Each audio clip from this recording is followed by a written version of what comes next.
Salut, c'est Rémi Bacha pour une nouvelle vidéo Data Science et SEO. Aujourd'hui, je vais te parler d'un tout nouveau concurrent de GPT-3, l'IA qui est capable de générer des textes de qualité humaine. Ce tout nouveau concurrent, il a deux particularités. La première, c'est qu'il a plus de paramètres que GPT-3. C'est-à-dire que théoriquement, il est capable de produire des choses de meilleure qualité et de mieux comprendre le langage humain. Sa deuxième particularité, c'est qu'il est dans une bêta qui est ouverte. À l'inverse de GPT-3 où on est sur une bêta fermée, là tu vas pouvoir utiliser ce nouvel outil dès maintenant sans attendre, sans passer par une liste d'attente et tout un process d'inscription. Alors je vais t'expliquer tout de suite qui est ce nouveau concurrent, ce qu'il a sous le capot et je vais te montrer aussi une démo de ce que tu vas pouvoir faire avec. Allez, c'est parti.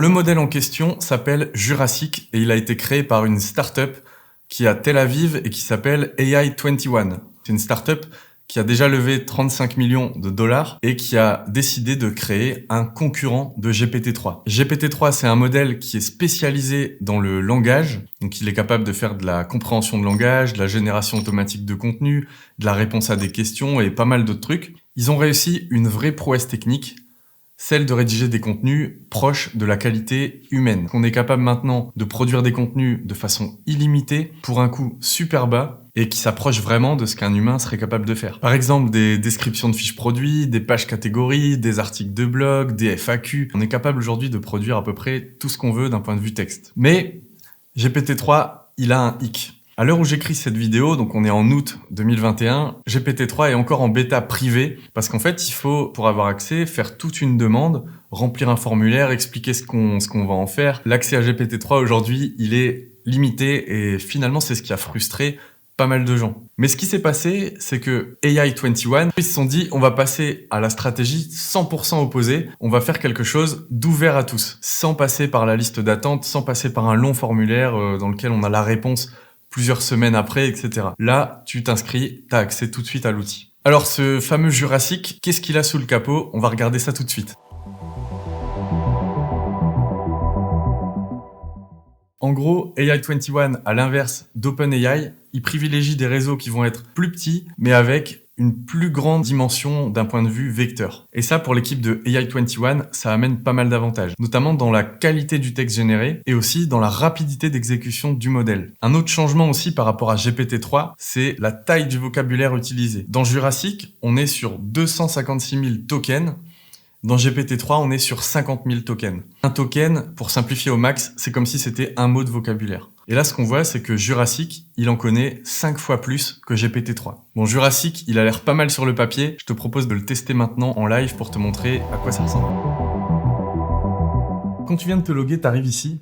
Et tu vas retrouver dans la partie droite la configuration. Alors tu peux déjà choisir le modèle que tu veux utiliser. Donc tu as le choix entre le Jurassic 1 large qui fait 7,5 milliards de paramètres ou alors le Jumbo qui fait 178 milliards de paramètres. Ensuite tu as accès à la taille du texte que tu vas générer, la température et le top P. Donc ça c'est des paramètres qui permettent de régler le côté aléatoire, la répétition aussi. Au milieu tu vas retrouver la zone dans laquelle tu vas écrire le démarrage de texte et tu vas laisser l'IA compléter la suite. C'est là où tu vas donner les instructions à l'IA, etc. Et sur la gauche, tu vas retrouver des presets. Alors là, les presets, c'est hyper intéressant. C'est des exemples tout faits d'utilisation de ce que tu peux faire avec Jurassic. Par exemple, tu vas pouvoir générer du code. Tu vas pouvoir faire du résumé. Tu vas pouvoir générer des idées d'articles, des descriptions de produits. Donc là, je t'ai donné les quelques exemples comme ça qui vont être peut-être les plus intéressants si tu fais du SEO. Là, il y en a quelques-uns. Après, il faut savoir que c'est des modèles qui sont assez généralistes que tu peux entraîner à faire tout un tas de tâches qui sont pas forcément présentées ici. Je te propose qu'on en teste quelques-uns ensemble. Alors, le premier preset qu'on va tester, c'est résumer des avis de restaurants. Là, ici, tu vas retrouver un avis d'un restaurant qui s'appelle le restaurant Luigi's. Et en dessous, tu as un résumé. Donc ça, c'est un résumé. C'est pas l'IA qui l'a généré, c'est l'utilisateur. En gros, c'est nous qui lui donnons ce résumé-là. Donc ça sert à lui donner une indication de ce qu'on veut qu'elle fasse. Là, en dessous, on va avoir l'avis, en l'occurrence, qu'on veut que l'IA résume.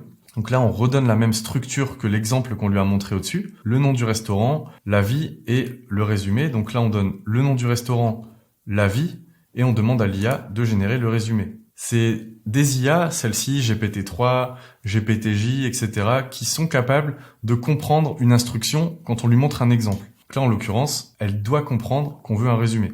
On va tester. Ok, donc là, c'est assez succinct. Et donc, qu'est-ce qu'on retrouve dans le résumé? Excellent tacos et place limitée. Donc ça correspond assez bien à ce qu'on a vu dans le texte. 3 longues tables et seulement 2 petites tables dehors. Donc on retrouve bien cette idée de place limitée. Je te propose ici un deuxième exemple pour générer des idées d'articles de blog. Toujours le même principe. On donne un exemple et on demande ensuite à l'IA de répéter cet exemple dans un nouveau contexte. Et là, on va lui demander d'écrire des idées d'articles autour des voitures électriques. Donc normalement, elle est censée reproduire le même schéma que ce qu'on lui a montré au-dessus. Voilà, et souvent on va retrouver un peu des déchets en dessous quand on n'a pas spécialement paramétré. Donc là, j'ai laissé les paramètres de base. Mais ce qui est intéressant de remarquer, si on regarde les 4 titres qui ont été générés, on retrouve bien la structure du dessus et surtout des articles qui vont parler du sujet qu'on a demandé. Ici, c'était Electric Cars, donc les voitures électriques. Et donc là, on a bien dans nos titres à chaque fois des idées qui parlent des véhicules électriques. Je vous propose de tester un troisième exemple avec la génération de description. Là, on va tester le preset tout fait proposé par AI21. Toujours le même principe. On a un exemple et on a l'exemple à compléter. Donc l'endroit où on va demander à l'IA de générer quelque chose pour nous. Et là, en plus, il y a une petite subtilité ici, c'est qu'on donne une indication très précise de ce qu'on veut. Écrire une description de une phrase pour le produit dont on parle avec la liste des caractéristiques. Donc on a bien à chaque fois un exemple avec un produit et une liste de caractéristiques. Et en dessous, l'exemple qu'on donne à l'IA, c'est celui-là. Donc on veut qu'elle refasse quelque chose de similaire à ça. Donc là, on a bien la demande qui est une description de une phrase, les fonctionnalités, le nom du produit.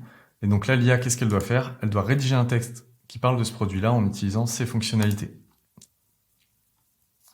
Ok, on va voir si le texte généré correspond à peu près à ça. Donc Slim Wallet, c'est le seul portefeuille minimaliste qui donne l'avantage d'accéder à toutes nos cartes et notre argent quand on en a besoin. Et ce qui est intéressant avec ce genre de modèle d'intelligence artificielle, c'est que vous pouvez en générer autant que vous voulez.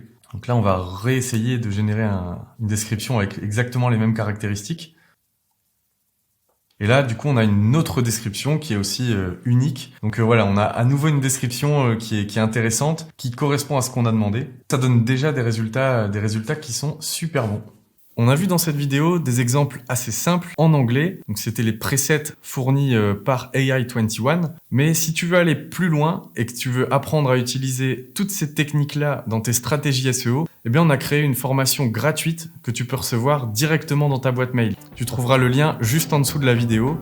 Et moi je te dis à bientôt pour une prochaine vidéo Data Science et SEO.